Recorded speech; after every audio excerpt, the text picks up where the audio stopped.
협박이야? 프로그램이 잠기면 새로 만들면 되지. 보안팀, 이분 나가시게 해드려. 5년 동안 회사의 심장을 지켜온 계약직 여자를 전무는 그렇게 내쫓았습니다. 조카를 안치기 위해 서류 한 장으로 당일 해고. 쫓겨나는 그녀의 등에 대고 전무는 여유롭게 말했습니다. 수고했어, 지수 씨. 다음에 좋은 데서 보자. 하지만 전무는 몰랐습니다. 열흘 뒤 회사의 물류가 통째로 멈춰버릴 거라는 걸. 그리고 자기가 내쫓은 그 여자의 원룸 앞에서 고개를 숙이게 될 거라는 걸.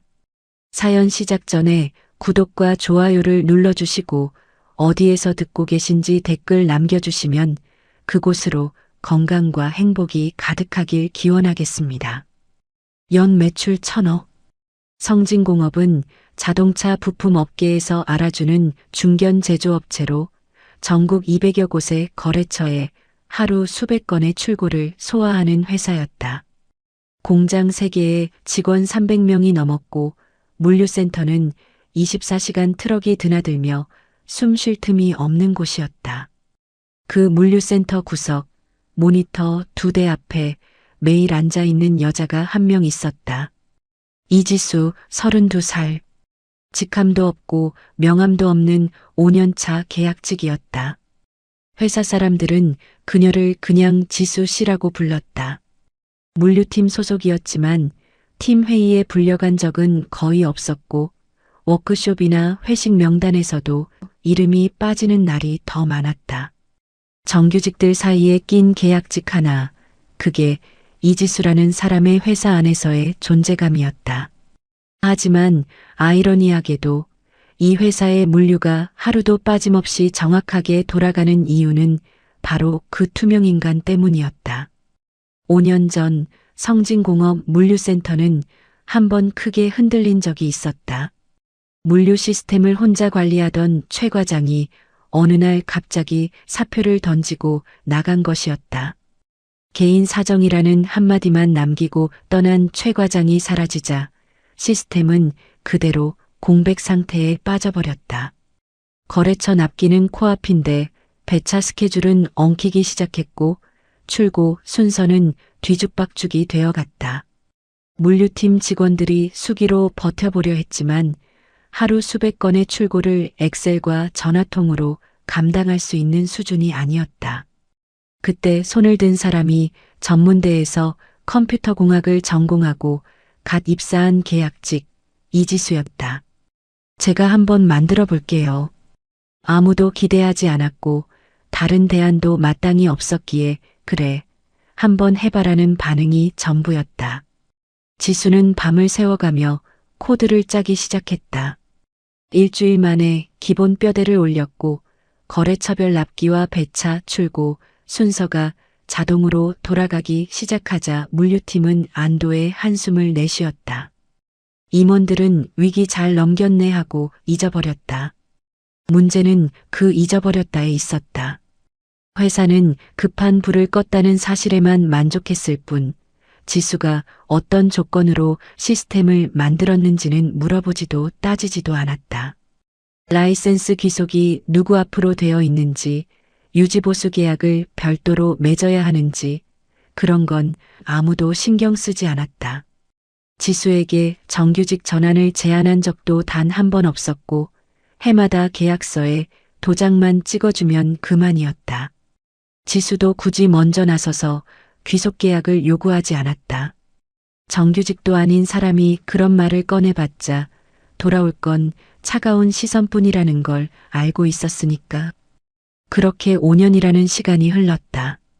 지수의 시스템은 단순한 물류 프로그램이 아니었다.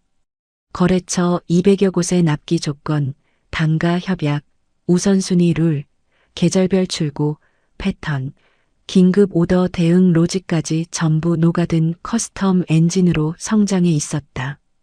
겉으로 보면 화면 몇 개짜리 프로그램에 불과했지만 그 안에는 지수가 5년 동안 직접 거래처를 분석하고 출고 패턴을 기록하고 클레임 하나하나에 대응하며 쌓아 올린 데이터와 로직이 켜켜이 박혀 있었다. 성진공업의 물류가 돌아가는 방식 그 자체가 이 엔진 안에 있었고 그 엔진을 이해하는 사람은 세상에 이지수 한 명뿐이었다. 그리고 이 엔진의 핵심 모듈은 지수 개인 명의로 등록된 라이센스 기반으로 작동하고 있었다. 매년 갱신해야만 유지되는 구조라는 걸 이 회사에서 아는 사람은 지수 자신밖에 없었다. 성진공업의 납기 준수율 99.9%, 출고, 오류율은 제로에 가까운 수준. 업계에서도 손꼽히는 수치였다. 분기마다 열리는 경영보고 자리에서 임원들은 이 숫자를 자기 부서의 성과로 자랑스럽게 발표했고 사장 윤재호는 흐뭇하게 고개를 끄덕이곤 했다. 그 숫자를 만든 사람이 직함도 없는 계약직 한 명이라는 사실은 누구도 알지 못했고 알려고 하지도 않았다. 저녁 7시가 넘어가면 물류팀 사무실은 조용해졌다. 정규직들이 하나둘 퇴근하고 나면 형광등 아래 모니터 불빛만 남은 자리에 지수 혼자 앉아 있곤 했다. 야간 출고, 오류를 잡고 새벽 배차 스케줄을 점검하고 거래처에서 날아온 긴급 변경 요청을 처리하는 게 매일 밤 그녀의 일과였다. 모두가 퇴근한 사무실에서 키보드 소리만 울리는 밤이 5년 동안 반복되어 온 일상이었다. 어느 금요일 저녁 물류팀 단체 채팅방에 메시지가 올라왔다. 오늘 회식 7시 반 을지로 고깃집 팀 납기 준수율 전국 1위 달성 축하합니다. 채팅방에는 환호하는 이모티콘이 줄줄이 올라왔다. 팀장이 오늘 고기는 내가 쏜다라고 올렸고 막내 대리가 역시 우리 팀 최고입니다. 라며 엄지척 이모티콘을 연달아 보냈다. 하지만 지수에게 따로 연락은 없었다. 그녀는 채팅방을 잠시 내려다보다가 화면을 끄고 다시 모니터를 향했다. 누군가 고깃집에서 건배를 올리는 그 시각에도 야간 출고 라인에서 오류 하나가 깜빡이고 있었기 때문이었다. 지수가 오류를 잡아 정상화시킨 건 밤 11시가 넘어서였다. 퇴근길 편의점에 들러 삼각김밥 하나를 사서 원룸으로 돌아왔을 때 채팅방에는 회식 인증 사진이 올라와 있었다. 물류팀 전원이 활짝 웃고 있는 사진 속에 이지수의 자리는 어디에도 없었다. 고맙다는 말 한마디가 없었다. 아니, 고마워할 대상이 있다는 것조차 모르는 사람들이었다. 원래 잘 돌아가는 것들은 들여다보지 않는 법이니까. 그리고 들여다보지 않은 것들은 어느 날 갑자기 사라져도 한동안 아무도 모르는 법이었다. 지수는 삼각김밥을 한 입 베어 물며 창밖을 바라보았다. 원룸 창 너머로 도시의 불빛이 희미하게 깜빡이고 있었다. 내일도 모레도 다시 그 자리에 앉아 아무도 모르는 일을 할 것이었다. 적어도 그때까지는 그럴 줄 알았다. 월요일 아침 물류팀 사무실에서 평소와 다를 것 없는 하루가 시작되고 있었다. 직원들은 각자 자리에 앉아 출고, 전표를 확인하거나 거래처 전화를 받고 있었고 지수는 언제나처럼 구석 자리에서 모니터 2대를 번갈아 들여다보며 배차 스케줄을 점검하고 있었다. 9시가 조금 넘었을 때 내선 전화가 울렸다. 팀장 김 부장의 자리였다. 수화기를 든 김 부장의 표정이 순식간에 굳어졌다. 전화를 끄는 그는 양복 상의를 집어들고 급하게 사무실을 나섰다. 본관 5층 전무실로 향하는 발걸음이 무거웠다. 전무실 문을 열자 강병수가 소파에 기대 앉아 커피를 마시고 있었다. 55의 강병수는 성진공업에서 사장 다음 가는 실세로 통하는 인물이었다. 영업관리 전반을 쥐고 있었고 사장 윤재호의 신임이 두터운 만큼 사내에서 그의 말에 정면으로 반박하는 사람은 거의 없었다. 강병수는 커피잔을 내려놓으며 별다른 인사 없이 본론으로 들어갔다. 김 부장, 물류팀 계약직 이지수. 오늘자로 정리해. 김 부장은 순간 자기 귀를 의심했다. 전무님, 이지수 씨요? 그 사람이 물류 시스템을 전담하고 있는데. 알아. 그래서 후임도 준비해뒀어. 정규직 신입으로 한 명 넣을 거야. 강병수가 책상 위에 서류를 밀어냈다. 이력서 한 장이었다. 박민호 27살. 컴퓨터공학과 졸업. 사진 속 깔끔한 얼굴을 보는 순간 김 부장의 머릿속에 소문 하나가 스쳤다. 며칠 전부터 전무님 조카가 들어온다더라는 말이 돌고 있었는데 바로 이 사람이었다. 전무님, 이지수 씨가 관리하는 시스템이 단순한 프로그램이 아닙니다. 인수인계 기간이라도 좀. 인수인계 필요 없어. 요즘 젊은 애들 적응력 빠르거든. 시스템이 뭐 대단한 건 아니잖아. 거기 앉아서 모니터 보고 클릭 몇 번 하는 건데. 김 부장은 속으로 한숨이 나왔다. 전무는 물류 시스템이 뭔지 모르는 게 아니라 관심 자체가 없는 사람이었다. 그에게 지수는 모니터 앞에 앉아 뭔가를 클릭하는 계약직 한 명일 뿐이었고 그 클릭 몇 번 뒤에서 어떤 로직이 돌아가고 있는지는 알아본 적도 알아볼 필요를 느낀 적도 없었다. 계약직 하나를 빼고 그 자리에 조카를 넣는 것, 그게 전부였다. 전무님, 그래도 갑자기 당일 해고는. 김 부장. 강병수의 목소리가 한 톤 낮아졌다. 눈빛이 차가워졌다. 내가 부탁하는 거야? 통보하는 거야? 김 부장은 입을 다물었다. 더 이상 반박할 수 있는 분위기가 아니었다. 고개를 한번 숙이고 서류를 집어들었다. 당일자 계약 종료 통보서. 전무실을 나서는 김 부장의 발걸음이 올라올 때보다 더 무거웠다. 물류팀 사무실로 돌아온 김 부장은 한동안 자리에 앉아 멍하니 모니터만 바라보았다. 지수가 이 팀에 들어온 게 5년 전이었다. 전임 최 과장이 갑자기 나간 뒤 시스템이 멈춰버렸을 때 아무도 손을 대지 못하는 상황에서 유일하게 나서준 사람이 신입 계약직 이지수였다.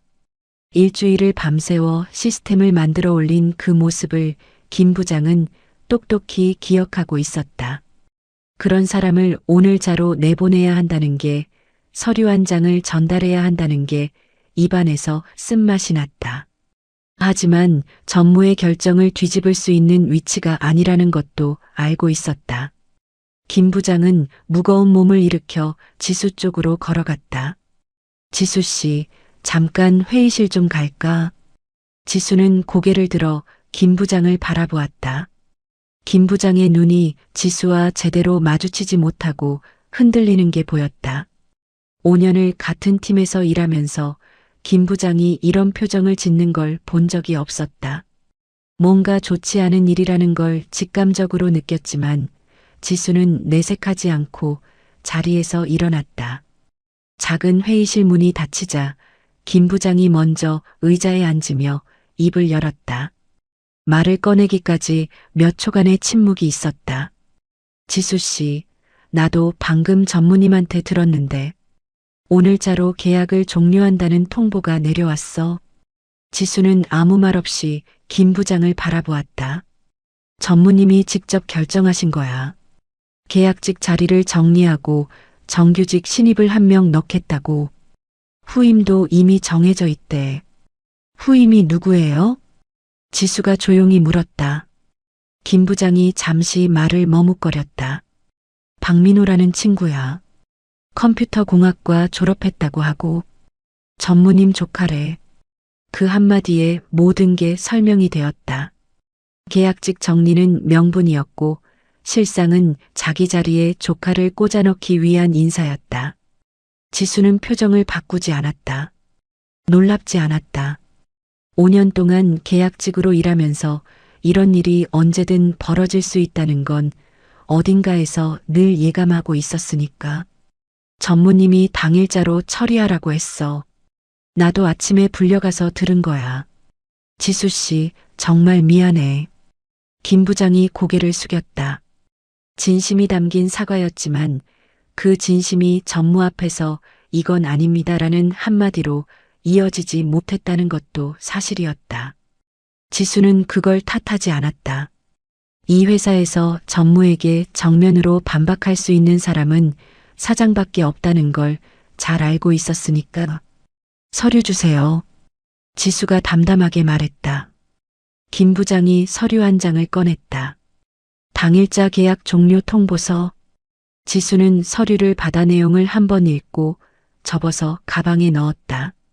김 부장은 할 말을 잃은 채 앉아 있었고 회의실에는 어색하고 무거운 침묵만 남았다. 지수가 먼저 자리에서 일어섰다. 부장님 잘못이 아닌 거 알아요. 그동안 감사했습니다. 김 부장이 고개를 들었지만 지수는 이미 회의실 문을 열고 나가고 있었다. 뒤에서 김 부장이 무슨 말을 하려다 입을 다무는 기척이 느껴졌지만 지수는 돌아보지 않았다. 사무실로 돌아오자 분위기가 묘하게 달라져 있었다. 지수와 김 부장이 함께 회의실에 들어갔다 나온 걸 눈치챈 직원들이 곁눈질로 바라보고 있었다. 하지만 누구도 말을 걸지 않았다. 어떤 사람은 커피를 들고 탕비실 쪽으로 발길을 돌렸고 어떤 사람은 모니터에 시선을 고정한 채 키보드를 두드리는 척했다. 지수는 자기 자리로 돌아와 서랍을 열었다. 꺼낼 물건이 많지 않았다. 머그컵 하나, 손거울 하나, 작은 선인장 화분 하나. 5년이라는 시간에 비해 짐이 너무 적다는 생각이 잠깐 스쳤지만 원래 이 자리에서 자기 것이라고 할 만한 게 별로 없었다. 짐을 종이 상자에 담고 있을 때 사무실 입구 쪽이 술렁거렸다. 고개를 돌려보니 젊은 남자 한 명이 깔끔하게 다린 셔츠에 새 구두를 신고 서 있었다. 박민호였다. 전무 강병수가 직접 데리고 와서 물류팀 직원들 앞에 세워놓았다. 박민호 사원입니다. 오늘부터 물류팀에서 일하게 될 거니까 잘 챙겨주세요. 강병수는 그 한마디만 남기고 사무실을 나갔다. 별도의 설명도 업무 지시도 없었다. 그에게 이건 조카 한 명을 빈자리에 앉히는 간단한 인사조치일 뿐 그 이상도 이하도 아니었다. 짐을 챙기고 있는 지수에게는 눈길 한 번 주지 않았다. 이미 내보낸 사람은 관심 밖이었다. 민호는 직원들 앞에서 어색하게 고개를 숙였다. 열심히 배우겠습니다. 잘 부탁드립니다. 아무도 박수를 치지 않았다. 직원들 사이에 묘한 침묵이 흘렀다. 전무의 조카라는 건 이미 소문이 돌고 있었고 계약직 한 명이 잘리고 그 자리에 들어온 사람이라는 것도 다들 눈치채고 있었기 때문이었다. 민호 본인도 그 공기를 느끼고 있었다. 삼촌이 가서 시스템 좀 배우면 되는 거야. 별거 아니야 라고 했을 때는 정말 그런 줄 알았는데 지금 이 사무실에 깔린 분위기는 별거 아닌 것과는 거리가 한참 멀어 보였다. 민호의 시선이 지수 쪽으로 향했다. 상자에 짐을 담고 있는 여자. 자기가 대체할 사람이라는 건 삼촌에게 들어서 알고 있었지만 막상 그 장면을 눈앞에서 보니 어색함을 넘어 불편한 기분이 올라왔다. 민호가 조심스럽게 다가갔다. 저기 지수 선배님, 인수인계 같은 거 받을 수 있을까요? 삼촌이 선배님한테 좀 배우라고. 지수는 상자를 들고 일어서며 민호를 바라보았다. 미움이 아니라 안쓰러움에 가까운 시선이었다. 이 사람은 아직 모르는 거겠지 라는 생각이 스쳤다. 자기가 뭘 떠안게 될지, 삼촌이 자기를 어디에 밀어넣은 건지. 시스템 매뉴얼은 공유 폴더에 올려뒀어요. 기본 조작은 거기 보면 돼요. 그게 지수가 민호에게 건넨 마지막 말이었다. 지수는 상자를 안고 사무실을 나섰다. 복도를 걸을 때 뒤에서 누군가 수고했어요 라고 작게 말하는 소리가 들렸지만 누구의 목소리인지 확인하지 않았다. 돌아볼 필요가 없었다.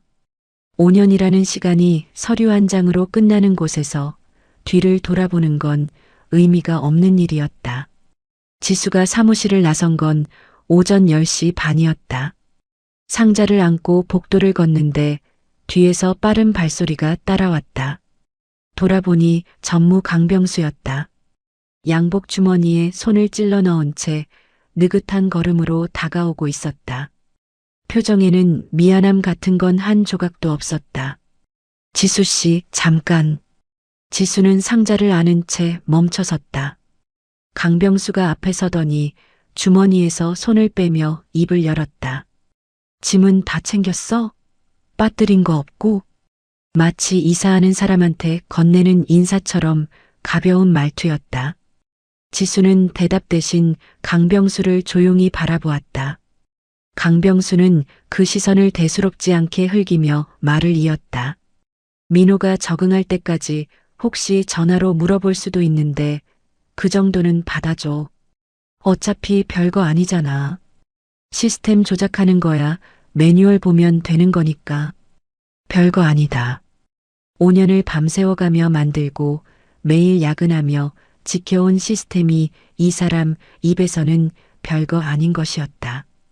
지수는 속으로 한숨이 나왔지만 얼굴에는 아무것도 드러내지 않았다. 감정을 내비치는 건 이 사람 앞에서 할 일이 아니었다. 대신 지수는 상자를 복도 바닥에 내려놓고 강병수를 똑바로 바라보며 입을 열었다. 목소리는 낮고 차분했다. 전무님, 한 가지만 말씀드릴게요. 강병수가 고개를 살짝 기울였다. 관심이라기보다는 빨리 끝내라는 표정이었다. 지금 물류센터에서 돌아가는 시스템, 전무님은 회사 거라고 생각하시겠지만 그 시스템의 핵심 엔진은 제 개인 명의로 등록된 라이센스 기반이에요. 강병수의 표정이 미세하게 변했다. 하지만 금방 원래대로 돌아왔다. 뭔 소리야? 5년 전에 제가 시스템을 만들 때 회사에서 별도의 귀속 계약을 맺은 적이 없어요. 급하게 만들어 쓰다 보니 아무도 확인을 안 하신 거죠. 핵심 모듈의 라이센스는 지금도 제 개인 명의로 되어 있고 매년 갱신해야 유지되는 구조예요. 강병수의 눈이 잠깐 흔들렸다. 하지만 그건 정말 찰나의 순간이었다. 바로 표정을 고쳐 잡더니 코웃음을 쳤다. 그래서 지금 협박하는 거야? 협박이 아니라 사실을 말씀드리는 겁니다. 라이센스 갱신일이 열흘 남았어요. 갱신 주체가 저라서 제가 갱신하지 않으면 만료 후에 핵심 모듈부터 순차적으로 잠기게 돼 있어요. 시스템은 켜지겠지만 안에 있는 데이터를 제대로 불러올 수 없게 되는 겁니다. 지수의 말투는 처음부터 끝까지 담담했다. 감정을 실어서 으름장을 놓는 것이 아니라 매뉴얼을 읽어주듯 사실만 전달하는 톤이었다. 그게 오히려 강병수의 자존심을 건드렸다. 야, 이지수 씨. 강병수의 말투가 반말로 바뀌었다. 지금 나한테 뭘 어쩌겠다는 거야? 프로그램이 잠기면 새로 만들면 되지. 민호가 컴퓨터 공학과 나왔어. 요즘 AI로 코딩하면 그런 거 일주일이면 뚝딱이야. 지수는 아무 말도 하지 않았고 반박하거나 설득할 생각이 없었다. 할 말은 했다. 듣고 판단하는 건 이쪽 몫이 아니었다. 강병수는 지수의 침묵을 겁먹은 것으로 해석한 듯 한술 더 떴다. 계약직이 라이센스 운운하면서 회사 잡으려고? 어디서 배운 수작이야.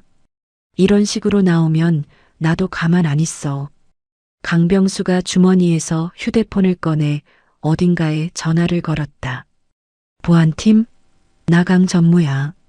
물류팀 계약직 이지수, 오늘자로 퇴사 처리됐는데 아직 건물에 있어. 짐 챙기는 거 확인하고 정문까지 안내해줘. 전화를 끄는 강병수는 지수를 내려다보며 말했다.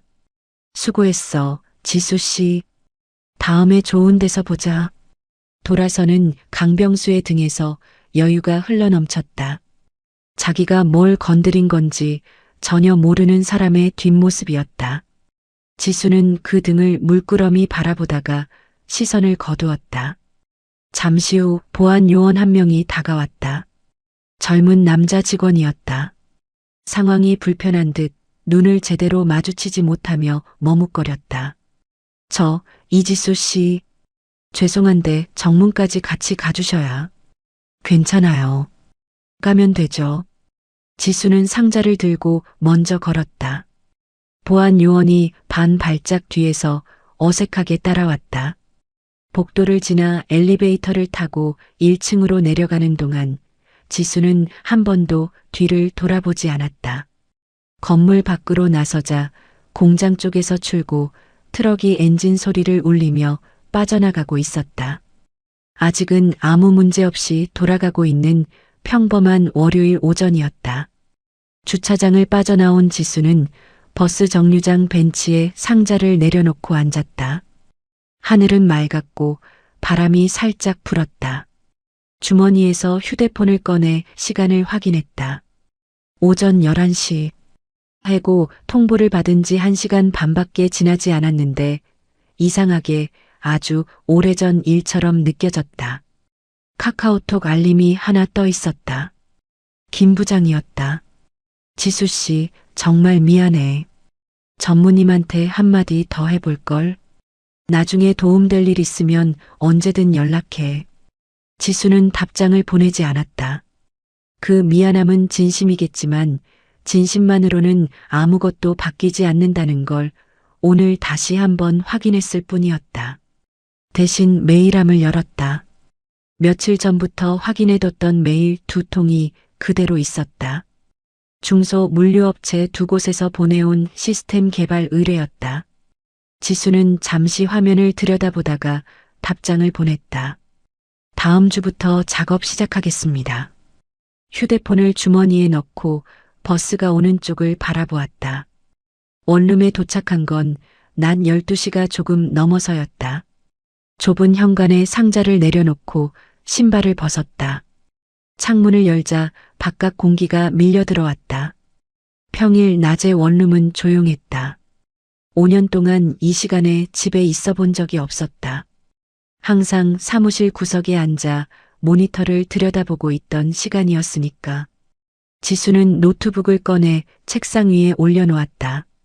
전원을 켜고 메일함을 열었다. 의뢰를 보내온 물류업체 2곳의 메일을 다시 읽었다. 한 곳은 신선식품 새벽 배송 스타트업이었고 다른 한 곳은 건자재 유통업체였다. 둘 다 자체 물류 시스템이 필요했지만 개발할 인력이 없어 외부 의뢰를 알아보던 중이었다. 지수의 이력을 어디선가 듣고 연락해온 곳들이었다. 지수는 두 업체의 요구사항을 정리하며 견적 초안을 잡기 시작했다. 손이 자연스럽게 움직였다. 불안하거나 초조한 기색은 없었다. 오래전부터, 정확히 말하면 3번째 계약 갱신을 했던 해부터 지수는 이날이 언제든 올 수 있다는 걸 알고 있었다. 계약직의 자리는 언제나 불안정했고 그 불안정함 위에 5년을 버텨온 사람은 이미 준비가 되어 있는 법이었다. 커피 한 잔을 내려 창가에 앉았다. 원룸 창 너머로 오후의 햇살이 들어왔다. 이 시간에 이 풍경을 보는 게 처음이었다. 나쁘지 않았다. 아니, 솔직히 말하면 좋았다.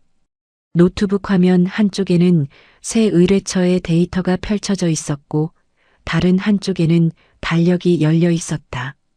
지수의 시선이 달력 위의 날짜 하나에 잠깐 머물렀다. 열흘 뒤 성진공업 물류 시스템의 라이센스 갱신일이었다. 지수는 커피를 한 모금 마시고 시선을 돌려 새 의뢰처 데이터로 돌아갔다. 열흘이라는 시간이 조용히 흘러가고 있었다. 그리고 그 열흘이 지나면 어떤 일이 벌어질지 이 세상에서 아는 사람은 이지수 한 명뿐이었다. 지수가 떠난 뒤 성진공업 물류팀에는 의외로 평온한 나날이 이어졌다. 시스템은 아무 문제 없이 돌아갔고 출고도 정상적으로 이뤄졌다. 민호는 지수가 남겨둔 매뉴얼을 보며 기본적인 조작법을 익혀갔다. 화면에 뜨는 대로 버튼을 누르고 출고 목록을 확인하고 배차 스케줄이 자동으로 잡히는 걸 지켜보는 것이 그가 하는 일의 전부였다. 3일째, 나흘째가 지나도 아무 일이 없었다. 물류팀 직원들 사이에서 슬슬 안도하는 분위기가 번지기 시작했다. 그래도 시스템이 잘 돌아가네. 걱정했는데. 원래 프로그램이란 게 한번 세팅해 놓으면 알아서 돌아가는 거지. 강병수 전무의 귀에도 그런 이야기가 들어갔고, 전무는 흐뭇한 표정으로 민호에게 전화를 걸었다. 어때? 별거 없지? 내가 뭘 했어. 모니터 앞에 앉아서 클릭 몇 번 하는 거라니까. 민호도 처음에 불안감이 점차 사라지고 있었다. 시스템이 알아서 돌아가는 걸 보면서 삼촌 말이 맞았나 보다 싶은 생각이 들기 시작했다. 이지수라는 사람이 남겨둔 매뉴얼에는 기본 조작법만 적혀 있었는데 솔직히 그 이상으로 건드릴 일이 없었다. 화면이 시키는 대로 따라가면 되는 일이었으니까. 닷새째, 엿새째. 일주일이 지나도 시스템은 멈추지 않았다. 강병수는 확신에 찼다. 지수가 떠나기 전 정문 앞에서 했던 말 라이센스 어쩌고 하던 그 경고가 머릿속에서 완전히 지워졌다. 빈 협박이었다고 결론을 내렸다. 계약직이 잘리면서 한마디 던져본 거겠지 라는 생각이었다. 강병수는 임원회의에서 가벼운 목소리로 말하기까지 했다. 물류팀 인력 교체 건 아무 문제 없이 잘 마무리됐습니다. 신입이 금방 적응했어요. 사장 윤재호가 고개를 끄덕였다. 물류 쪽 숫자가 여전히 깔끔하게 올라오고 있었으니 따로 질문할 이유가 없었다. 9째 날까지도 아무 일이 없었다. 물류팀은 완전히 일상으로 돌아가 있었다. 이지수라는 이름은 빠르게 잊혀져 갔고 원래 존재감이 없던 사람이었으니 사라져도 티가 나지 않는 것처럼 보였다. 겉으로는 그랬다. 열흘째 아침이 밝았다. 민호는 평소처럼 출근해서 모니터를 켰다. 로그인 화면이 뜨고 시스템이 로딩되기 시작했다. 그런데 뭔가 달랐다. 평소 3초 만에 뜨던 메인 화면이 10초가 지나도 열리지 않았고 로딩바가 80%쯤에서 멈춘 채 꿈쩍도 하지 않았다. 민호는 마우스를 클릭해보고 키보드를 두드려보고 모니터를 껐다 켜보았지만 반응이 없었다. 한참을 기다리자 화면이 겨우 열렸다. 하지만 어제까지 빼곡하게 채워져 있던 화면이 이상하게 허전해 보였다. 배차 스케줄은 떠 있었지만 거래처별 납기 조건 탭이 사라져 있었다. 민호는 탭을 찾아 메뉴를 이리저리 눌러봤지만 어디에도 없었다. 화면 한쪽 구석에 작은 알림 팝업이 떠 있었다. 라이센스 모듈 만료 납기 관리 엔진 사용 기간이 종료되었습니다. 갱신이 필요합니다. 민호는 그 문장을 읽었지만 무슨 뜻인지 이해하지 못했다. 라이센스 모듈이 뭔지도 몰랐고 갱신을 어떻게 하는지도 몰랐다. 매뉴얼에는 그런 내용이 없었다. 팝업 창에 X 버튼을 눌러 닫아봤지만 사라진 탭은 돌아오지 않았다. 김 부장님, 이거 좀 이상한데요. 화면에 탭이 하나 없어졌어요. 김 부장이 다가와 화면을 들여다보았다. 그리고 팝업 알림을 읽는 순간 얼굴이 하얗게 질렸다. 라이센스 만료. 지수가 떠나기 전에 했던 경고가 머릿속을 스쳤다. 열흘 뒤라고 했었지. 정확히 열흘째였다. 민호 씨, 이거 다른 데는 건드린 거 없지? 아니요, 저 아무것도 안 했는데 출근하니까 이렇게 되어 있었어요. 김 부장이 서둘러 시스템의 다른 메뉴들을 눌러보기 시작했다. 배차 스케줄은 아직 떠 있었다. 출고 목록도 보였다. 하지만 거래처별 납기 조건이 빠져 있으니 오늘 어느 거래처에 뭘 먼저 보내야 하는지 우선순위를 알 수가 없었다. 지수의 시스템은 납기 조건을 기반으로 출고 순서를 자동 배정하는 구조였는데 그 기반이 되는 모듈 자체가 잠겨버린 것이었다. 오전 출고 시간이 다가오자 물류팀이 술렁이기 시작했다. 배차 담당 직원이 김 부장에게 달려왔다. 부장님, 오늘 출고 순서가 안 잡혀요. 시스템에서 우선순위가 안 뜹니다. 수기로 잡아. 일단 급한 데부터 먼저 보내. 급한 데가 어딘지 어떻게 알아요? 거래처별 납기 조건이 안 보이는데요. 김 부장은 말문이 막혔다. 그동안은 시스템이 자동으로 순서를 잡아줬기 때문에 아무도 거래처 납기 조건을 일일이 외우고 있지 않았다. 지수의 엔진이 하던 일이었고 그 엔진이 뱉어주는 결과만 갖다 쓰는 게 물류팀의 업무 방식이었다. 직원들이 엑셀 파일을 뒤지고 예전 거래처 계약서를 꺼내보고 전화를 돌리기 시작했다. 하지만 거래처 200여 곳의 납기 조건을 수기로 확인하는 건 하루 만에 할 수 있는 일이 아니었다. 게다가 거래처마다 조건이 달랐다. 어떤 곳은 주 단위 납기였고 어떤 곳은 월 단위였고 계절에 따라 물량이 바뀌는 곳도 있었다. 그 모든 변수를 지수의 시스템이 자동으로 처리하고 있었다는 걸 사라지고 나서야 비로소 깨닫기 시작한 것이었다. 오전 출고가 2시간 넘게 지연되었다. 공장 앞에 대기하던 트럭 기사들이 짜증을 내기 시작했다. 뭘 실어야 하는 거야? 안 실어야 하는 거야? 라는 전화가 물류팀으로 빗발쳤다. 급한 대로 직원들이 수기로 배차를 잡아 트럭을 내보냈지만 오후가 되자 문제가 터지기 시작했다. A 거래처에 가야 할 물건이 B 거래처로 갔다. 납기가 오늘인 거래처의 출고가 누락되었다. 우선순위를 모른 채 대충 내보낸 물량이 엉뚱한 곳에 도착하면서 클레임이 줄줄이 터졌다. 성진공업입니까? 오늘 납기인데 물건이 안 왔습니다. 이거 우리가 주문한 물건이 아닌데요. 왜 이걸 보내셨어요? 계산서 금액이 다릅니다. 확인 부탁드립니다. 물류팀 사무실이 아수라장이 되었다. 직원들이 전화기를 붙들고 사과를 하는 동안 민호는 모니터 앞에 앉아 아무것도 하지 못한 채 굳어 있었다. 대학에서 배운 프로그래밍 지식으로는 이 시스템의 구조 자체를 이해할 수가 없었다. 지수가 5년에 걸쳐 쌓아 올린 로직은 최신 언어와는 관계가 없는 독자적인 체계였고 민호가 알고 있는 코딩 문법으로는 접근조차 불가능한 영역이었다. 민호는 삼촌에게 전화를 걸었다.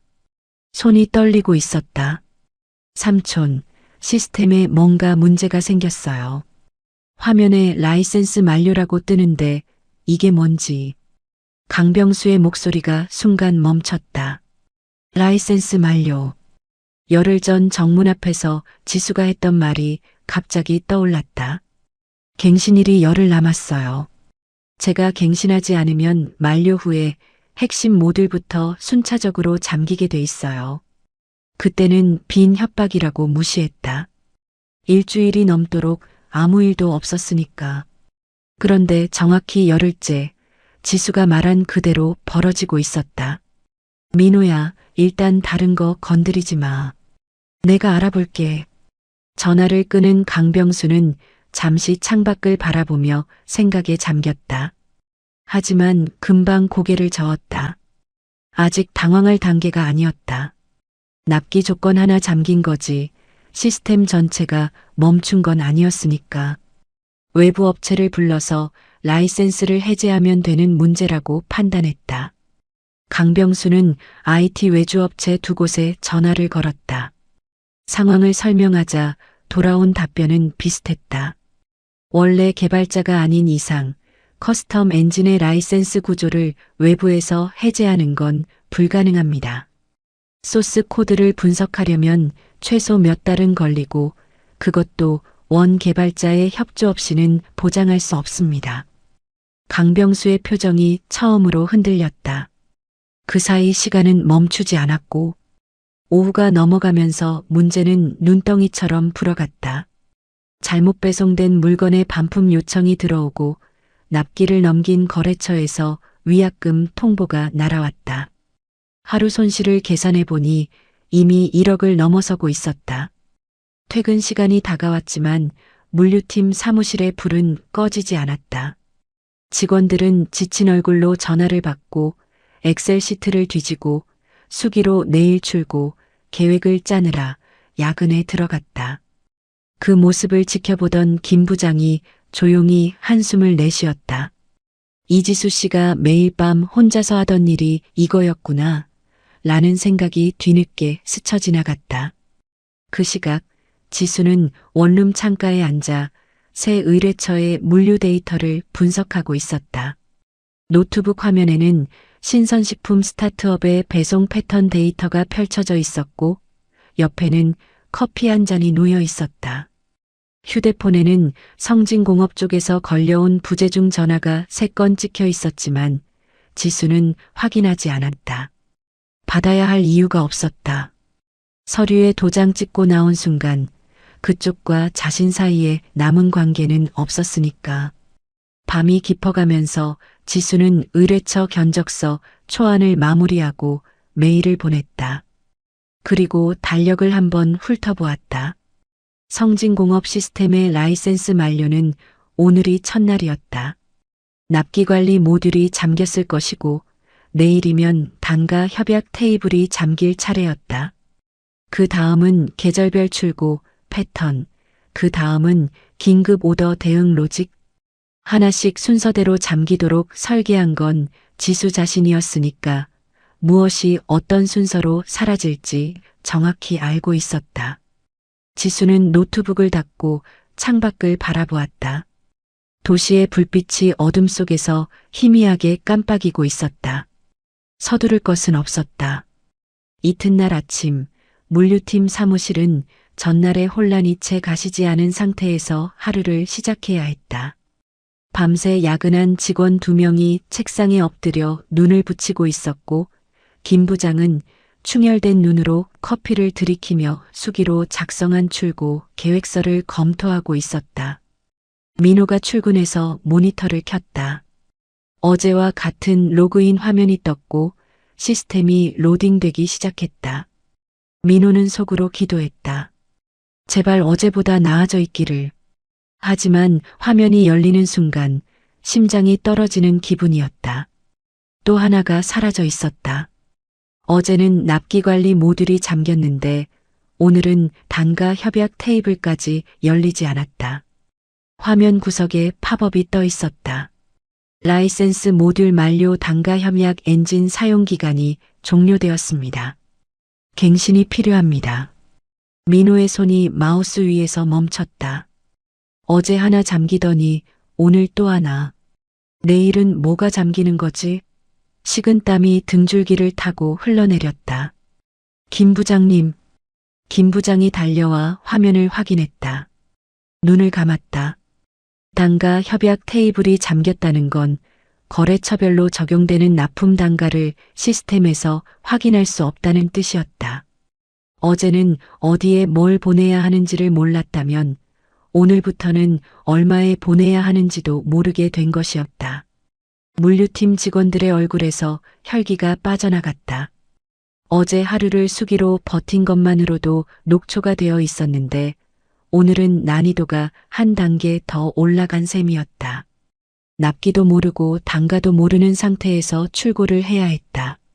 직원들이 예전 계약서 파일을 뒤지고 거래처에 전화해서 단가를 일일이 확인하기 시작했지만 200여 곳의 거래처를 하루 만에 커버하는 건 물리적으로 불가능했다. 오전 출고부터 혼란이 터졌다. 어제의 실수가 반복되는 것은 물론이고 새로운 문제까지 겹쳤다. 단가를 확인하지 못한 채 계산서를 발행한 거래처에서 항해 전화가 쏟아졌다. 성진공업, 단가가 왜 이래요? 우리 협약 단가랑 다른데요. 이번 달부터 조정된 단가 적용하기로 했잖아요. 예전 가격으로 왜 보내셨어요? 물류팀 사무실이 전쟁터가 되었다. 전화벨이 쉴 새 없이 울렸고 직원들은 전화기를 붙잡고 사과를 하면서 동시에 엑셀 시트를 뒤지는 고개를 해야 했다. 민호는 자기 자리에 앉아 아무것도 하지 못한 채 모니터만 들여다보고 있었다. 대학에서 4년 동안 배운 것들이 이 상황에서는 아무런 쓸모가 없었다. AI로 코딩하면 10배 빠르다고 삼촌이 말했던 그 장면이 떠올랐다. 지금 필요한 건 코딩 속도가 아니라 이 시스템 안에 5년 동안 쌓여있던 데이터와 로직을 이해하는 능력이었다. 그건 AI한테 물어본다고 나오는 게 아니었다. 오후가 되자 상황은 더 악화되었다. 어제 잘못 배송된 물건의 반품이 도착하면서 창고까지 뒤엉켰다. 반품된 물건을 다시 분류하고 원래 거래처로 재출고해야 하는데 그 과정에서 또 다른 거래처의 물건이 밀렸다. 도미노처럼 문제가 문제를 낳았고 하루가 끝나갈 무렵 이틀간의 누적 손실이 2억을 넘어섰다. 이 숫자가 사장 윤재호의 책상 위에 올라온 건 저녁 무렵이었다. 보고를 올린 건 재무팀장이었다. 물류 쪽에서 이틀 연속 대규모 클레임과 반품이 발생하고 있다는 내용과 함께 예상 손실 규모를 정리한 보고서였다. 윤재호는 보고서를 읽다가 중간에 멈췄다. 안경을 벗고 숫자를 다시 확인했다. 이틀 만에 2억이 넘는 손실이라는 숫자가 믿기지 않았다. 이게 물류에서 나온 숫자야? 네, 사장님. 거래처 클레임, 위약금, 반품 처리 비용, 긴급 배송비까지 합산한 겁니다. 내일도 같은 상황이 이어지면 손실은 더 커질 겁니다. 윤재호의 눈이 가늘어졌다. 성진공업을 직접 키워온 창업주였다. 감정보다 숫자로 판단하는 사람이었지만 이 숫자 앞에서는 감정을 억누를 수가 없었다. 강 전무 들어오라고 해. 10분 뒤 강병수가 사장실 문을 열고 들어왔다. 아직까지 여유가 남아있는 표정이었다. 물류팀에서 문제가 터진 건 알고 있었지만 시스템을 외부 업체에 맡기면 해결될 거라고 생각하고 있었다. 사장님 부르셨습니까? 윤재호가 보고서를 책상 위로 밀었다. 이거 봤어? 강병수가 보고서를 집어들고 읽기 시작했다. 숫자를 확인하는 순간 여유롭던 표정이 굳어졌다. 물류에서 이틀 만에 2억이 넘는 손실이 났어. 거래처 클레임이 터지고 납기를 못 지키고 단가가 엉망으로 나가고 있다고.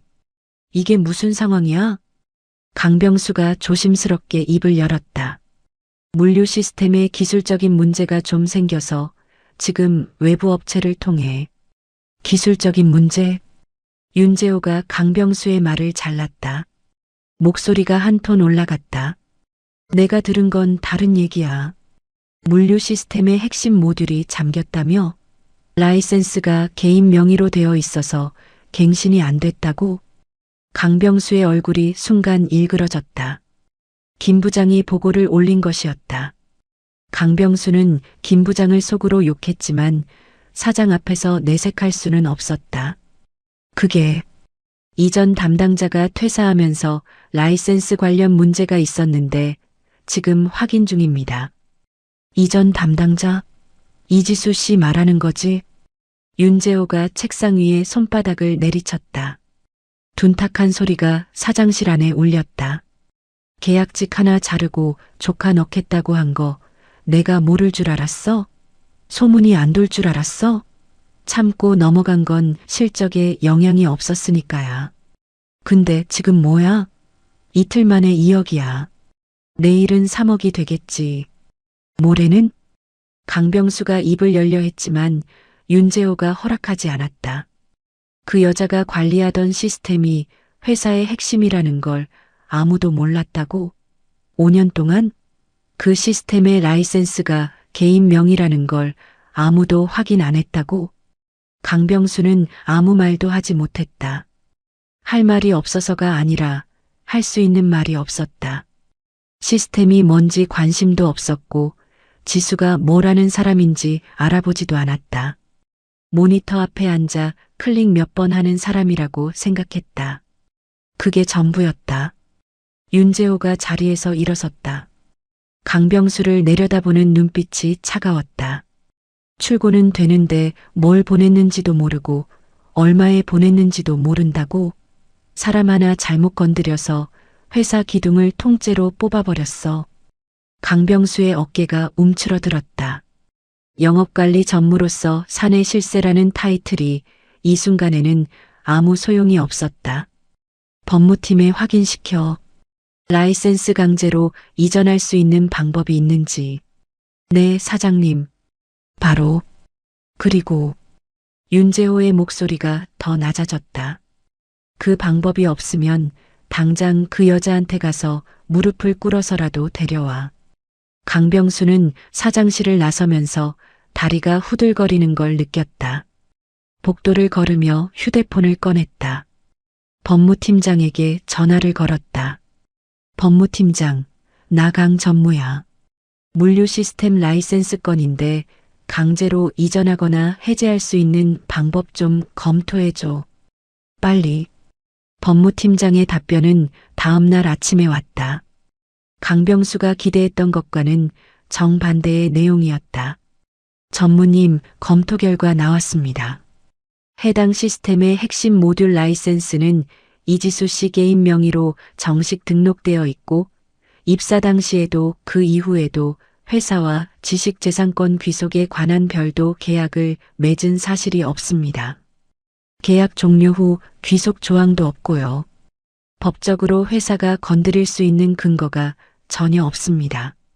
강병수는 전화를 쥔 손에 힘이 들어가는 걸 느꼈다. 그러면 새로 시스템을 만들면 되잖아. 그건 저희 소관이 아니라 IT 쪽에 확인하셔야 하는데 어제 외주업체에서 온 답변 보셨을 겁니다. 원 개발자 협조 없이는 몇 달은 걸린다고요. 강병수는 전화를 끊고 한참 동안 창밖을 바라보았다. 어제까지만 해도 빈 협박이라고 무시했던 경고가 지금은 벽처럼 막아서고 있었다. 그리고 그 벽을 세운 사람은 자기가 보안 요원을 시켜 내쫓았던 계약직 한 명이었다. 같은 시각 지수는 원룸 창가에서 새 의뢰처와 화상 미팅을 하고 있었다. 노트북 화면에는 신선식품 스타트업의 배송 루트 초안이 펼쳐져 있었고 상대방 담당자와 요구사항을 하나씩 정리하는 중이었다. 커피 한 잔이 옆에 놓여 있었다. 서두르지 않는 오후였다. 다음 날 아침 강병수는 출근하자마자 사장실로 불려갔다. 윤재호는 책상 위에 놓인 보고서를 가리키며 한마디만 했다. 법무팀 결과 들었지? 방법 없다며. 그러면 답은 하나야. 강병수는 알고 있었다. 알고 있었지만 입 밖으로 꺼내고 싶지 않았다. 자기가 보안 요원을 시켜 내쫓은 사람 앞에 가서 고개를 숙여야 한다는 게 55해를 살아온 자존심으로는 도저히 받아들이기 어려운 일이었다. 사장님, 제가 직접 가야 합니까? 김 부장을 보내면. 김 부장이 자른 거야. 네가 자른 거야? 윤재호의 목소리는 차갑고 단호했다. 강병수는 더 이상 말을 잇지 못했다. 윤재호가 의자를 돌려 창밖을 바라보며 덧붙였다. 오늘 안으로 결과 가져와. 물류가 하루 더 이 상태로 가면 거래처 몇 곳은 아예 떨어져 나갈 수도 있어. 강병수는 사장실을 나와 복도에 서서 한참 동안 움직이지 못했다. 휴대폰을 꺼내 민호에게 전화를 걸었다. 민호야, 오후에 나랑 같이 갈 데가 있어. 어디요, 삼촌? 이지수 씨 집. 전화 너머로 민호가 잠시 침묵했다. 삼촌의 목소리에서 평소의 여유가 사라져 있다는 걸 느꼈다. 오후 3시 강병수와 민호는 나란히 지수의 원룸 앞에 섰다. 낡은 빌라 3층. 좁은 복도 끝에 있는 문 앞이었다. 강병수는 양복 매무새를 고쳐 잡고 초인종을 눌렀다. 안에서 아무 반응이 없었다. 다시 눌렀다. 역시 반응이 없었다. 강병수는 문을 두드렸다. 이지수 씨, 나 강병수 전무야. 잠깐 얘기 좀 하자. 안쪽에서 희미하게 목소리가 들렸다. 하지만 문을 향한 말이 아니었다. 누군가와 대화하는 소리였다. 헤드셋을 끼고 화상 미팅을 하고 있는 듯 했다. 네, 그 부분은 배송 루트를 세 구간으로 나눠서 설계하는 게 효율적입니다. 다음 주까지 초안 보내드릴게요. 강병수의 얼굴이 붉어졌다. 문 밖에 서서 기다리는 자기와 문 안에서 다른 업체와 미팅을 하고 있는 지수. 이 상황 자체가 굴욕이었다. 민호는 옆에서 삼촌의 표정을 살피며 조용히 서 있었다. 이 자리에 자기가 왜 와야 했는지, 삼촌이 왜 자기를 데려온 건지 정확히는 알 수 없었지만 불편한 건 분명했다. 5분이 지나고 10분이 지났다. 강병수는 문 앞에 서서 기다리는 수밖에 없었다. 돌아갈 수도 없었다. 빈손으로 사장실에 들어가면 어떤 일이 벌어질지 뻔했으니까. 15분쯤 지났을 때 안쪽에서 미팅이 끝나는 기척이 들렸다. 잠시 후 지수의 목소리가 문 너머로 들려왔다. 누구세요? 강병수가 가능한 한 차분한 목소리를 만들어 말했다. 강병수 전무야. 이지수 씨, 잠깐만 문 좀 열어줘. 잠시 침묵이 흘렀다. 문은 열리지 않았다. 무슨 일이시죠? 문 너머로 들려오는 지수의 목소리는 낮고 차분했다.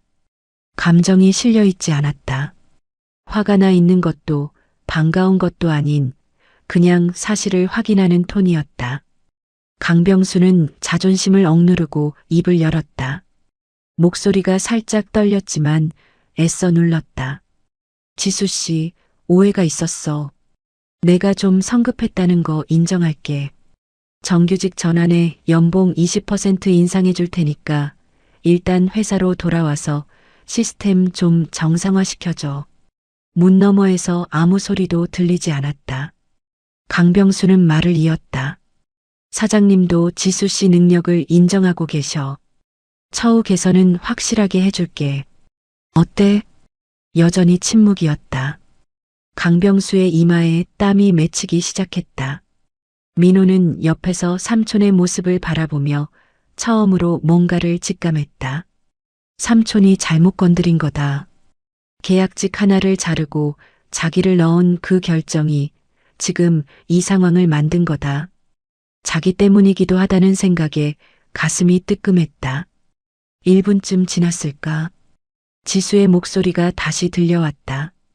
전무님, 카카오톡 아이디 알려주시겠어요? 강병수는 의아한 표정으로 자기 카카오톡 아이디를 불러줬다. 잠시 후 강병수의 휴대폰에 카카오톡 알림이 떴다. 이지수. 파일 하나가 첨부되어 있었다. PDF였다. 메시지는 한 줄이었다. 재입사는 하지 않겠습니다. 조건 확인하시고 괜찮으시면 서명해서 보내주세요. 해고 예고 수당 청구서도 같이 첨부했습니다. 강병수는 PDF를 열어보았다. 라이센스 사용 계약서였다. 조건은 간결했다. 라이센스 사용료 월 2,500만 원 계약 기간 1년 선입금 조건 1년치 일괄 선입금 계약 조건은 협상하지 않습니다. 월 2,500만 원. 1년이면 3억이었다. 강병수의 눈이 커졌다. 계약직 연봉의 몇 배에 달하는 금액이었다.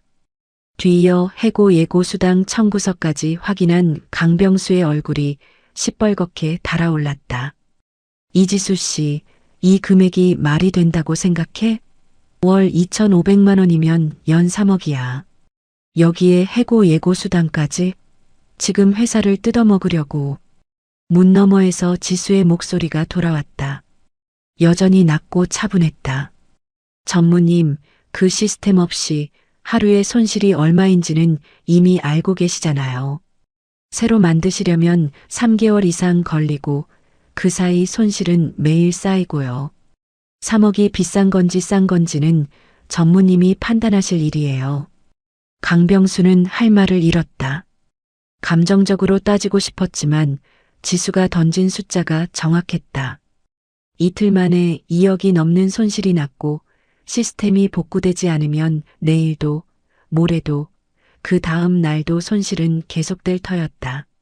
3개월이면 손실 총액은 3억을 훌쩍 넘을 게 분명했다. 그에 비하면 라이센스 사용료 3억은 오히려 싼 편이었다. 하지만 그걸 인정하는 건 자존심이 허락하지 않았다. 강병수는 주먹을 쥔 채 문을 한 번 더 두드렸다. 이지수 씨, 이러면 좋을 거 없어. 법적으로 대응할 수도 있다고. 법무팀에 이미 확인하셨을 텐데요. 근거 없다고 나왔을 거예요. 강병수는 멈칫했다. 그걸 어떻게 알지? 라는 생각이 스쳤지만 지수는 처음부터 이 상황을 예상하고 있었던 것이었다. 라이센스를 개인 명의로 유지해온 것도 귀속 계약을 먼저 제안하지 않은 것도 모두 이 순간을 위한 준비였는지는 알 수 없었다. 하지만 결과적으로 지금 이 문 앞에서 협상력을 쥐고 있는 쪽은 문 안에 있는 사람이었다. 강병수는 더 이상 할 말이 없었다. 휴대폰을 주머니에 넣고 몸을 돌렸다. 민호가 어색하게 따라섰다. 계단을 내려가는 동안 강병수는 한마디도 하지 않았다. 민호도 입을 열지 못했다. 삼촌의 등이 처음으로 작아 보였다. 빌라 1층 현관을 나서면서 민호는 뒤를 한번 돌아보았다. 3층 창가에 불이 켜져 있었다. 그 안에서 누군가 커피를 마시고 있을 거라는 생각이 스쳤다. 차에 올라탄 강병수가 한참 만에 입을 열었다. 사장님한테 보고해야지. 그 목소리에는 분노도 여유도 자신감도 남아있지 않았다. 그냥 지친 사람의 목소리였다. 강병수가 사장실 문을 열고 들어갔을 때 윤재호는 창가에 서서 커피를 마시고 있었다. 돌아보지 않았다. 강병수가 들어온 걸 알면서도 먼저 말을 걸지 않는 것이었다. 그 침묵이 강병수의 어깨를 눌렀다. 사장님 다녀왔습니다. 윤재호가 천천히 돌아섰다. 강병수의 표정을 한번 훑어보더니 소파를 가리켰다. 앉아. 강병수가 소파에 앉았다. 윤재호는 맞은편에 앉지 않고 서 있었다. 위에서 내려다보는 자세 그대로였다. 결과가 뭐야? 강병수는 주머니에서 휴대폰을 꺼내 카카오톡을 열었다. 지수가 보낸 PDF 파일을 사장에게 보여주었다. 윤재호가 휴대폰을 받아들고 계약서를 읽기 시작했다. 라이센스 사용료 월 2,500만 원, 1년치 선입금, 협상 불가. 그리고 해고 예고 수당 청구서. 윤재호의 눈이 숫자 위에서 멈췄다. 한참 동안 화면을 들여다보다가 휴대폰을 강병수에게 돌려주며 입을 열었다. 이게 협박이야, 계약이야? 강병수는 대답하지 못했다. 윤재호가 책상 쪽으로 걸어가 내선 전화를 눌렀다. 법무팀장, 지금 올라와. 5분 뒤 법무팀장이 사장실로 들어왔다. 서류 가방을 들고 있었다. 윤재호가 지수의 계약서를 법무팀장에게 보여주었다. 이 계약서 법적으로 문제 삼을 수 있는 부분 있어? 법무팀장은 계약서를 한번 훑어보고 고개를 들었다. 이미 검토를 마친 내용이었다. 사장님, 법적으로는 완벽한 계약입니다. 강병수의 얼굴이 일그러졌다. 법무팀장이 말을 이었다. 라이센스가 이지수 씨 개인 명의로 정식 등록되어 있고 회사와 지식재산권 귀속 계약을 맺은 사실이 없습니다. 계약 종료 후 귀속 조항도 없고요. 이 사람이 자기 라이센스의 사용료를 책정하는 건 완전히 합법적인 행위입니다. 문제 삼을 근거가 없습니다. 윤재호가 법무팀장에게 물었다. 해고 예고 수당은? 당일 해고였으니 31분 통상임금을 지급해야 합니다. 이건 근로기준법 제26조에 명시된 사항이라 다툴 여지가 없습니다. 윤재호가 고개를 끄덕이며 강병수를 바라보았다. 차가운 시선이었다. 당일 해고까지 시킨 거야? 강병수는 고개를 숙였다. 변명할 말이 떠오르지 않았다. 아니, 떠올라도 이 자리에서 꺼낼 수 있는 말이 없었다. 윤재호는 강병수에게서 시선을 거두고 다시 법무팀장에게 물었다. 우리가 이 조건을 받아들이지 않으면 라이센스 갱신은 영원히 안 됩니다.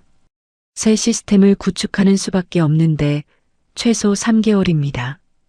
그 사이 하루 평균 1억 이상의 손실이 계속되고 거래처 이탈까지 감안하면 실질 손실은 훨씬 커집니다. 3개월이면 최소 90억 이상입니다. 사장실에 무거운 침묵이 내려앉았다. 윤재호가 창밖을 바라보며 말없이 서 있었다. 강병수는 소파에 앉은 채 고개를 숙이고 있었고 법무팀장은 서류를 안고 조용히 기다렸다.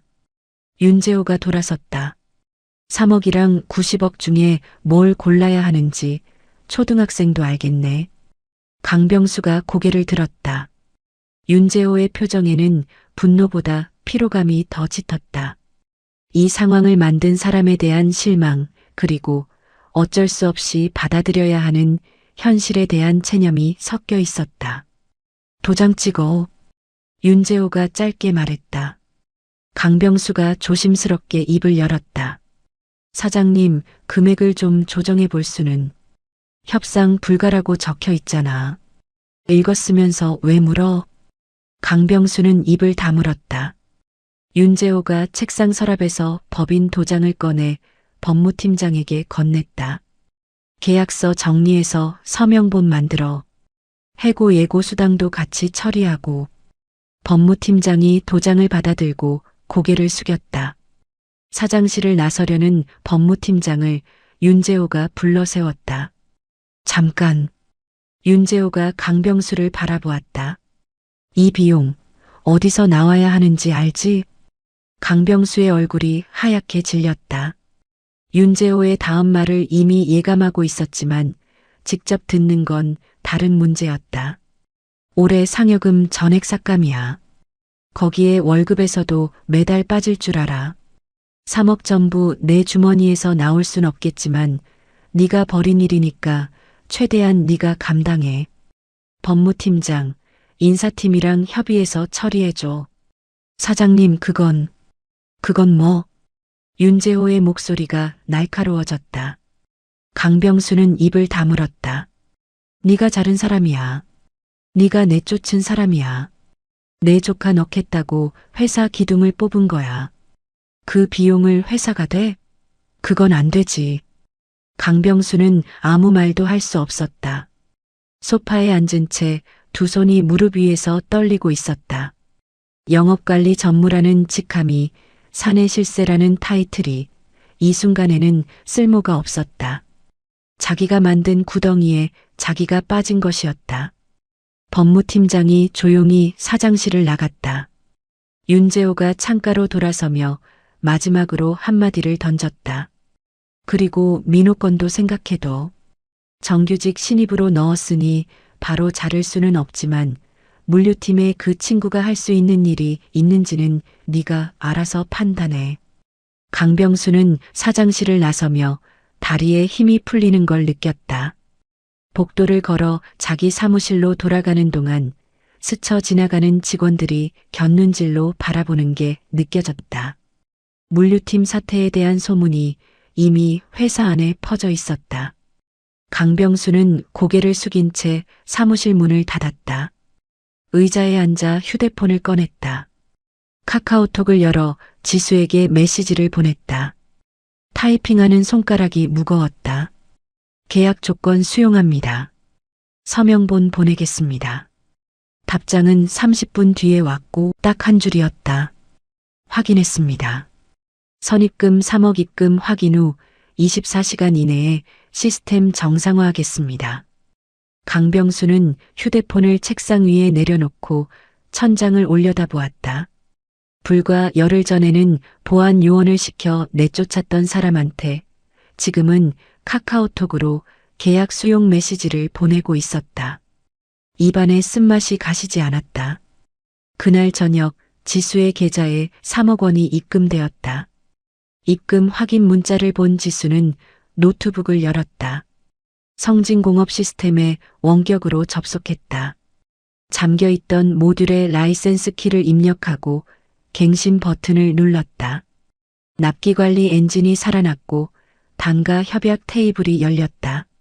순차적으로 잠겼던 모듈들이 하나씩 되살아나는 데 걸린 시간은 딱 10분이었다.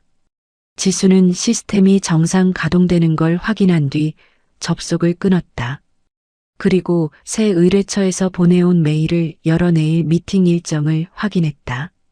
창밖으로 밤이 내려오고 있었고 커피를 한 모금 마시며 노트북 화면을 바라보는 지수의 얼굴에는 승리감 같은 건 없었다. 그냥 자기 일을 하는 사람의 표정이었다. 다음 날 아침 성진공업 물류팀 직원들이 출근해서 모니터를 켰을 때 며칠간 사라져 있던 화면이 제자리에 돌아와 있었다. 납기관리 탭이 열렸고 단가 협약 테이블이 떴고 출고 우선순위가 자동으로 정렬되어 있었다. 며칠 동안 수기로 버티느라 녹초가 된 직원들 사이에서 탄식에 가까운 안도가 터져나왔다. 돌아왔다. 시스템 돌아왔어. 아, 진짜 살 것 같다. 배차 담당 직원이 출고 스케줄을 확인하며 감탄했다. 며칠간 엉켜버린 납기를 시스템이 자동으로 재정렬해서 우선순위를 잡아놓고 있었다. 밀린 거래처부터 순서대로 출고가 배정되어 있었고 단가도 정확하게 매칭되어 있었다. 수기로 하루 종일 매달려도 해결이 안 되던 일이 화면 하나에 깔끔하게 정리되어 있는 것이었다. 김 부장은 화면을 들여다보다가 조용히 의자에 등을 기댔다. 이게 이지수 씨가 매일 하던 일이었구나. 모니터 앞에 앉아서 클릭 몇 번 하는 것처럼 보였지만 그 클릭 몇 번 뒤에 이만큼의 세계가 있었구나. 5년 동안 옆에 있으면서도 몰랐던 것을 시스템이 사라지고 나서야 비로소 깨달은 셈이었다. 오전 출고가 정상적으로 이뤄졌다. 트럭들이 순서대로 물건을 싣고 빠져나갔고 거래처에서 걸려오던 항해 전화가 뚝 끊겼다. 오후가 되자 며칠간 밀렸던 반품 처리까지 시스템이 자동으로 분류해서 재출고 스케줄에 반영해 놓았다. 직원들은 허탈한 표정으로 서로를 바라보았다. 며칠 동안 10명이 매달려도 해결 못한 일을 시스템 하나가 하룻밤 만에 정리해버린 것이었다. 하지만 시스템이 돌아왔다고 해서 모든 것이 예전으로 돌아간 건 아니었다. 물류팀 안의 공기가 달라져 있었다. 가장 먼저 달라진 건 전무 강병수였다. 예전에는 물류팀에 내려올 일이 거의 없었고 올 때도 느긋한 걸음으로 들어와 한마디 던지고 나가는 식이었다. 하지만 이제는 달랐다. 시스템에 관련된 문의가 생기면 강병수가 직접 지수에게 카카오톡을 보내야 했다. 메시지를 보낼 때마다 말을 골랐다. 예전처럼 반말로 야, 이거 어떻게 해라고 쓸 수 있는 상대가 아니었다. 월 2,500만 원짜리 비즈니스 파트너에게 보내는 메시지였으니까. 이지수 씨, 거래처 하나 추가되었는데 시스템에 반영 가능한지 확인 부탁드립니다. 답장은 보통 서너 시간 뒤에 왔다. 때로는 하루가 지나서 오기도 했다. 급하다고 재촉할 수 있는 위치가 아니었다.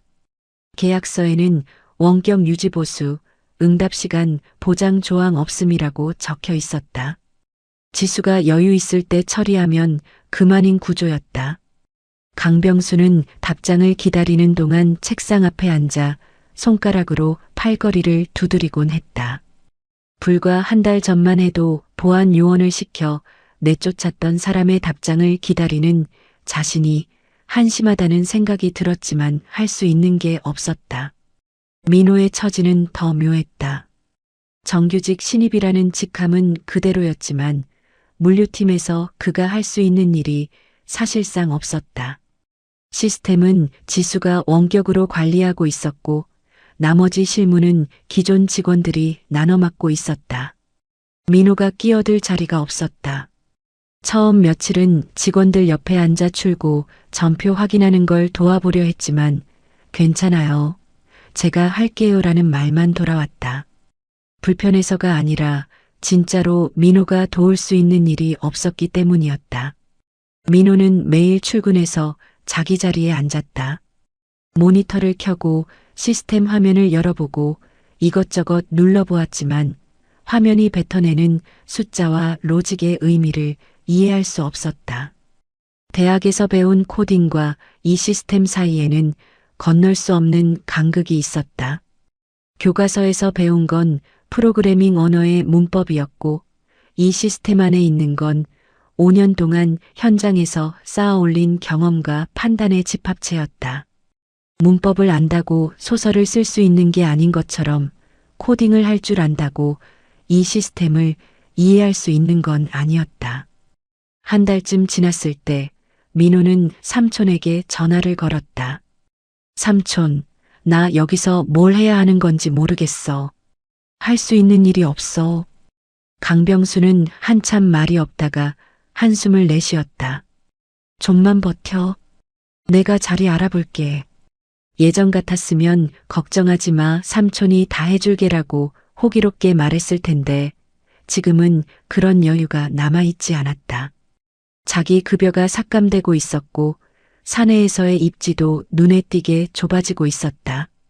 임원 회의에서 발언할 때마다 다른 임원들의 시선이 달라진 걸 느꼈다. 물류사태라는 단어가 강병수의 꼬리표처럼 따라다니고 있었다. 직원들 사이에서도 분위기가 바뀌었다. 예전에는 강병수가 사무실에 들어오면 허리를 세우고 인사를 하던 직원들이 이제는 시선만 살짝 올렸다가 내리는 정도였다.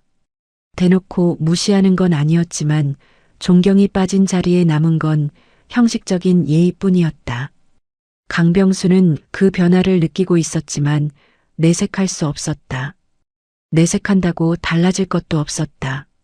반면 지수의 이름은 물류팀 안에서 정과는 완전히 다른 무게로 불리고 있었다.